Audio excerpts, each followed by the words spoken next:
Gjafer ibn Ebi Talibi e kam parë Gjaferin në xhennet. Dy krahët e tij të përgjakur I kishte të stolisur me pendla shumë ngjyrshe. Hadith sherif. Nga pasardhësit e Abdu Menafit ishin 5 persona që kishin ngjashmëri shumë të madhe me Muhamedin alayhi selam.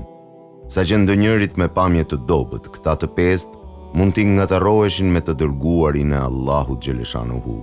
Dëgjuesi nderuar, sigurisht se dhe ti e kureshtare dhe ke dëshirë që t'i njohësh më për së afërmi këta 5 persona që I përngjanin aq shumë pejgamberit alayhi selam. Mëshira e Allahut qoftë mbi ta. Këta ishin Ebu Sufjan ibn Harith ibn Abdul Mutalibi, djali xhaxhait të pejgamberit alayhi selam dhe një herazi edhe vllai I tij nga qumshti. Kuthemu ibnul Abbas ibn Abdul Mutalibi, gjithashtu djali xhaxhait të pejgamberit alayhi selam. Es-Saib ibn Ubejde ibn Abdi Jezid ibn Hashimi, gjyshi I Imam Shafiut radiallahu anhu. Hasan ibn Ali, nipi I pejgamberit alayhi selam, I cili prej këtyre të 5-ve I përngjante më së tepërmi, dhe Gjafer ibn Ebi Talibi, vëllai I Emirul Muminin Aliut radiallahu anhu. Tani eja të ndriçojmë ca pamje nga jeta e këtij të fundit, Gjafer ibn Ebi Talibit. Ebu Talibi edhe përkundër pozitës së lartë, nderit edhe autoritetit të madh që gëzonte ndër Kurejsh, gjendjen materiale e kishte mjaft të ligë. Gjendja sa vinte I keqsoi edhe më tepër për shkak të thatësisë së madhe që mbretëronte atë vit në Mekë, saqë të gjitha të mbjellat ishin tharë shkretuar. Atë botë nga familja e Benu Hashimit nuk kishte njerëz më të pasur se Muhamedi alayhi selam dhe xhaxhai I tij Abasi. Një ditë prej ditësh, Muhamedi alayhi selam ju drejtua Abasit edhe I tha: "O xhaxhai im, a nuk po sheh se vllai yt, Ebu Talibi ka shumë fëmijë, e njerëzit I ka goditur thatësia, skamja dhe uria. Prandaj eja të shkojmë tek ai e t'ja lehtësojmë pak këtë gjendje të vështirë. Unë do ta marr në përkujdesje një djalë të tij edhe ti merr një tjetër." Abasi ja ktheu: "Më thirrë në mirësi edhe më nxite që të bëj mirë, o nipi im." Pas kësaj shkuan tek Ebu Talibi dhe I thanë: "Ne deshëm që të ta lehtësojmë pak barrën e fëmijëve, derisa të kalojë kjo gjendje e vështirë që I ka goditur njerëzit." Ai u tha: "Nëse ma lini pranë Akilin, merrni prej të tjerëve këtë doni." Kështu që Muhamedi alayhi selam e mori në përkujdesje Aliun, ndërsa Abasi mori Gjaferin. Derisa Aliu radiallahu anhu ishte në shtëpinë e Muhamedit alayhi selam, kur zbriti shpallja hyjnore dhe ishte I pari nga fëmijët që I besoi atij, Gjaferi jetoi me xhaxhan e tij, Abasin, derisa arriti në moshën madhore. Pastaj pranoi Islamin dhe u pavarësua prej tij. Gjafer ibn Ebi Talibi së bashku me bashorten e tij, Esma binti Umeisin, ju bashkua karvanit të dritës, grupit të muslimanëve që nga fillimi të dy e përqafuan Islamin nëpërmjet Ebu Bekrit radiallahu anhu, para se të hynte I dërguari I Allahut në shtëpinë e Erkamit.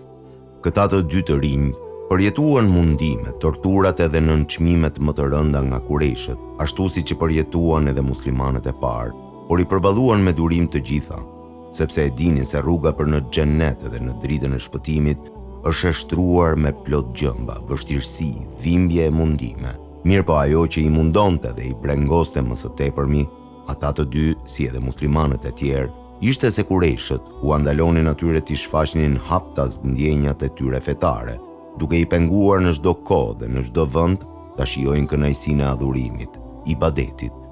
Gjatë kësaj gjendje të mjerueshme, Gjaferit së bashku me bashorten e tij dhe një grup I muslimanësh ju lejua që të shpërngulet në Abisini, Etiopia e sotme.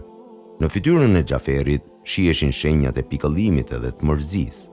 I vinte shumë vështirë t'i ndaj këta besimtar të pastër e të pafajshëm nga pragu I vatrave të tyre, nga shtëpit ku kishin kaluar fëmijërinë edhe çastet më të lumtura rinore, pa bërë kur faj, vetëm pse thonin: "Zoti ynë është Allahu."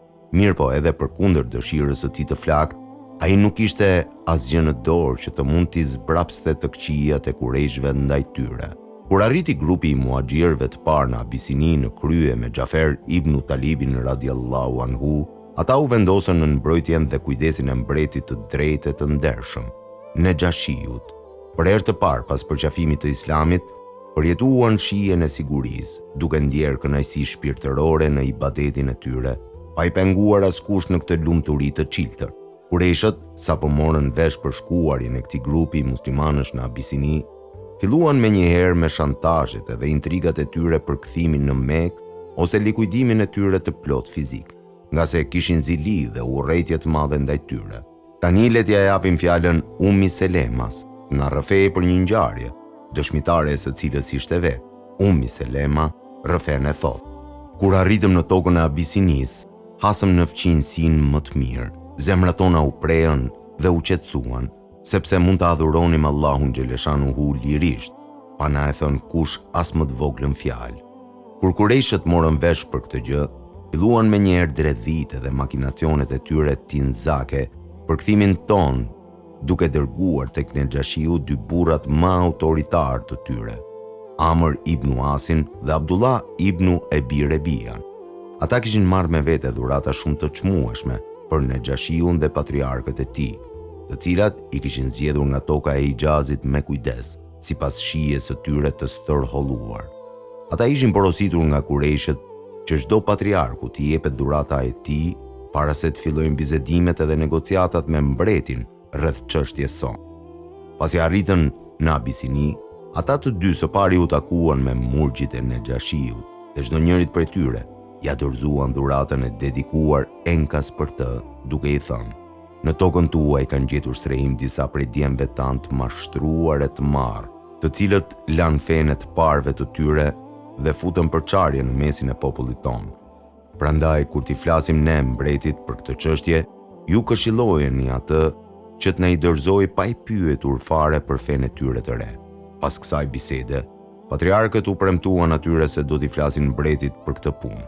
Amri dhe Abdullahu shkuan te Nexhashiu, ja dorëzuan dhuratat e çmueshme, të cilat ai i pëlqeu së tepërmi. Pastaj i thanë: o mbreti i nderuar, në mbretërinë tënde kanë gjetur mbrojtje dhe strehim një grup prej fundërrinës edhe më të këqijve të rinisë son. Agjitojnë në një fe të cilën se njini as ju e as ne. Janë larguar nga feja jone, nuk duan të hynë as në fen tuaj. Neve na kanë dërguar tek ju paria e popullit ton, prindërit, xhaxhallarët edhe të afërmit e tyre, që t'na i ktheni prapë, sepse ata përçan fen dhe popullin ton. Pas këtyre fjalëve, Nexhashiu ktheu kokën dhe shikimin nga patriarkët e tij, dhe ata një zëri i thanë: kjo që thanë këta të dy është plotësisht e vërtetë, o mbret i nderuar. E tek e fundit populli i tyre e di më së miri se çfarë i kanë bërë këta të rinj. Prandaj më së miri është që t'i kthesh ata andej nga kanë ardhur. Nga këto fjalë të patriarkëve, mbreti u zemrua aq shumë, saqë me zë të lartë u tha: jo, për Zotin nuk e dorëzoj asnjërin prej tyre, derisa ti therrase ti pyes për atë që u mvishet. Nëse janë ashtu siç thon këta të dy, do t'u dorëzoj. E nëse është e kundërta, do t'i mbroj ata me tërë qenien time dhe do të kujdesem për fqinjsinë e tyre, nëse dëshirojnë që të jem ende mikpritës i tyre. Ummi Selema vazhdon: pas kësaj, Nexhashiu na thirri në një takim. Para se të shkojmë tek ai, u mblodhëm të gjithë dhe i tham njëri tjetrit: mbreti do të na pyes për fen ton, prandaj le ta shfaqim haptazi atë që besojmë. E në emrin ton mos flas askush tjetër përveç Xhafer ibn Ebi Talibit. Kur shkuam tek Nexhashiu, i pa murgjit të ulur në të djathtë dhe në të majtë të tij, të gjithë të veshur me pelerina të gjelbërta, me kësula në kokë dhe me libra të hapur para vetes. Në mesin e tyre vërejtëm edhe Amr ibn Asin dhe Abdullah ibn Ebi Rebian. Pasi zum vendet, Nexhashiu u kthye drejt nesh dhe na pyeti: çfarë është kjo fe e re të cilën po e predikoni, për shkak të së cilës u larguat nga feja e të parëve tuaj, edhe nuk doni të hyni në fen ton të krishterë e as në ndonjë fe tjetër?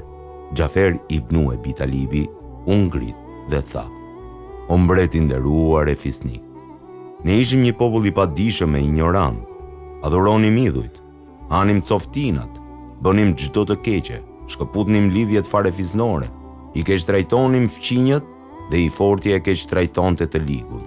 Vazhduam kështu në këtë gjendje derisa Allahu xhaleshanuhu na e dërgoi një pejgamber nga mesi ynë, të cilit ja dim prej ardhjen, drejtsin, besnikërinë dhe dëlirësinë e tij. Na thirri t'i besojmë dhe të adhurojmë vetëm një Zot, Allahun xhaleshanuhu, dhe të largohemi nga adhurimi i gurëve dhe i idhujve të pashpirt, të cilëve u besonim ne dhe të parët tanë.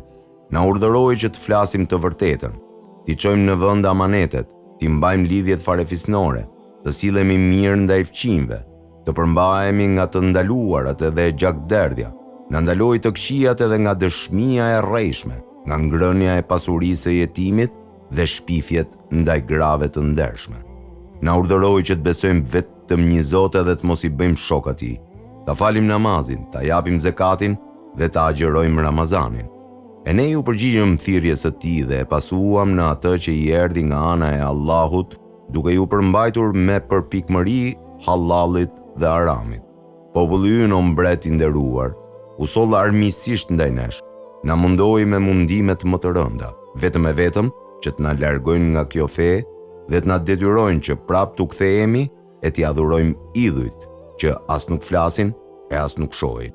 Pas tërë këtyre vuajtjeve e mundimeve, ja mësym vendit tuaj dhe zgjodhëm fqinësinë tënde me shpresë se këtu do të gjejmë preje e qetësi.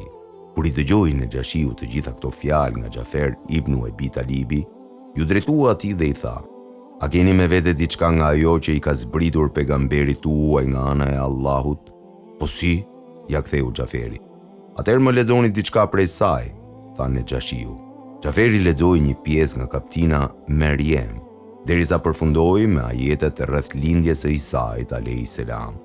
Ummi Selema vazhdon e thot: "Pasi dëgjoi këto fjalë të shenjta të Kuranit, Nexhashiu qau me lot, derisa ju lag edhe mjekra, e së bashku me të qanë edhe patriarkët, derisa ju lagën edhe librat nga lotët e tyre.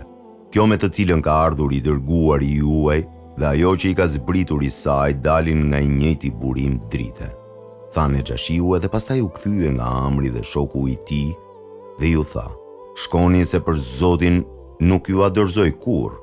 Kur dolën prej Nexhashiut, thot Ummi Selema, Amr ibnul Asi na u kërcënua duke i thënë shokut të tij: "Për Zotin, nesër do të shkoj prap tek mbreti dhe do t'i them atij disa fjalë nga të cilat do t'i mbushet zemra me pezme dhe urrejtje ndaj tyre dhe do ta nxjisë që t'i shkatërroj, t'i humbe dhe t'i tret rrënjët e tyre." Abdullah ibn Ebi Rebia i tha: "Mos e bëj këtë o Amr, se tek e fundit ata janë të afërmit tanë, edhe pse janë ndarë nga ne." "Eshte mos fol," i tha Amri atij, "se për Zotin do ta njoftoj mbretin me diçka që këtyre do t'u dridhen këmbët. Do t'i them se këta thonë për Isain, të birin e Meriemes, se ishte njeri i rëndom të robi Zotit e jo hyni." Të nesërmen, Amri shkoi te Nexhashiu dhe i tha: "O mbreti nderuar, ata të cilët je i strehove dhe i mbrojte, thonë për Isain fjalë të mëdha, prandaj thirri edhe një herë dhe pyeti se çka mendojnë për të." Kur e morëm vesh këtë, thot Ummi Selema, të gjithë na kaploi një mërzi dhe dëshpërim të cilin nuk e kishim përjetuar kurrë më parë.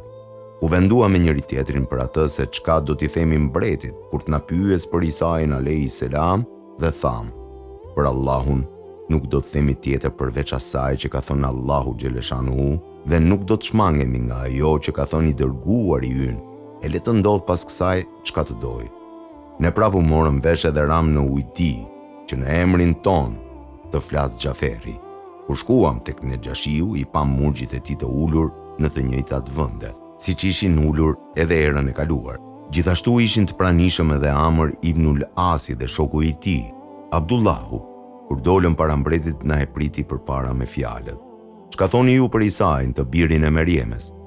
"Themi atë që i zbriti të dërguarit ton nga ana e Allahut xhaleshanuhu," ja ktheu Xhaferi. "Themi se Isai është robi i Zotit, i dërguar i tij dhe fjalë e tij për virgjëreshën Merieme."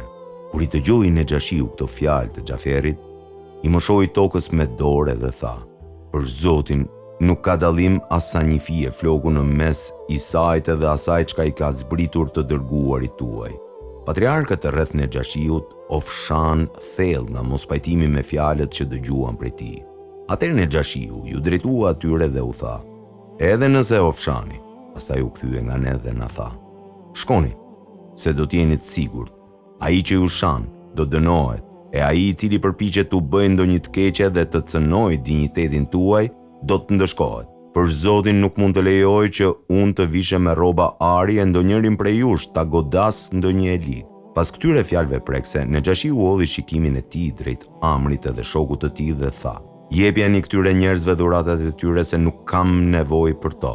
Me këto fjalë Ummi Selema e përfundon rrëfimin e saj dhe thot: Amr ibn Ulazi dhe Abdullah ibn Rebia dolën të thyer, të nënçmuar e me kokë të ulur nga turpi, ndërsa ne qëndruam te Nexhashiu edhe një kohë të gjatë në mikpritjen dhe fqinësinë e tij më të mirë. Xhafer ibn Ebi Talibi së bashku me bashorten e tij qëndruan në mikpritjen e Nexhashiut 10 vjet të sigurt, në preje dhe qetësi. Në vitin e 7 të Hijretit, ai u largua nga toka e Abisinisë së bashku me një grup muslimanësh dhe ja mësyen Medinës. Kur arritën I dërguari alayhis salam, kthehej nga Hajberi, si nga dhënjës e fitimtar. Ai shumë u gëzua për ardhjen e Xhaferit, saqë tha: "Nuk di për çka të gëzohem më tepër, për shlirimin e Hajberit apo për ardhjen e Xhaferit."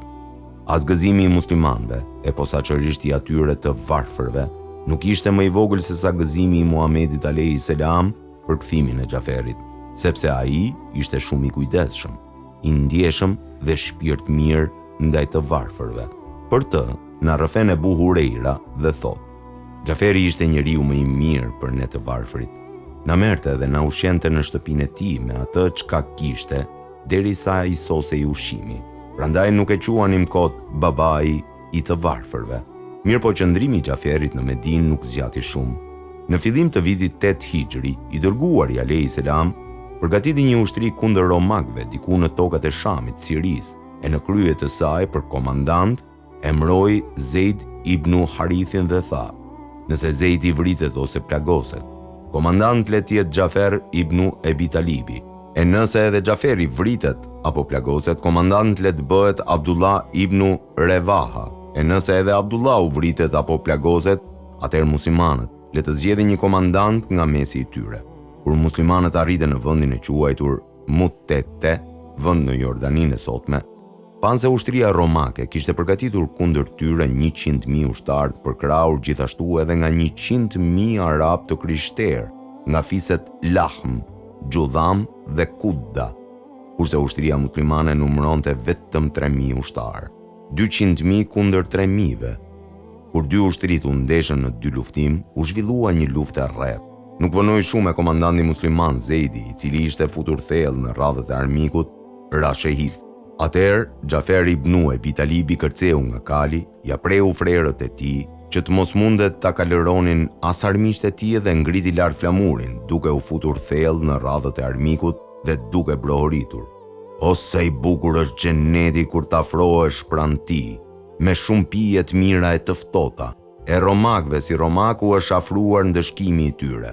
Ata janë të pafe, qafira, pa lidhje fare fisnore, cilën ndo që e takoj për e tyre duhet me I ra, se kundër tyre për mua zgjidhje është vetëm lufta."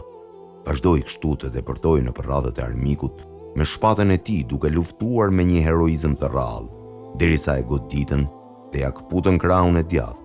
Mirë po ai me një herë mori flamurin në dorën e majt, por nuk vënoi shumë e ja kputën edhe krahun e majt. Pas kësaj e mori flamurin dhe e shtrëngoi me muskujt e gjoksit të tij, derisa e goditën për së treti dhe ja çan trupin në 2 pjesë. Pas tij flamurin e mori Abdullah ibn Revaha, I cili luftoi heroikisht derisa edhe ai ra shehid në rrugën e Allahut. Kur I arriti pejgamberit alayhis salam lajmi se të 3 komandantët e tij kanë rënë dëshmor në fushën e betejës, u mërzita dhe u pikëllua shumë. Menjëherë shkoi në shtëpinë e djalit të xhaxhait të tij, Xhaferit, e pa gruan e tij Esmën, tek përgatitej për pritjen e bashortit të saj. Ajo sa kishte kryer punët e shtëpisë, I kishte pastruar fëmijët dhe I kishte veshur e parfumosur ata me erërat më të mira. Esma na rrëfen për ardhjen e të dërguarit alayhis salam në shtëpinë e saj dhe thot: "Kur ja beu te ne Resulullahu, e parë se fytyrën e tij fisnike ja kishin mbuluar shenjat e dëshpërimit edhe të mërzisë.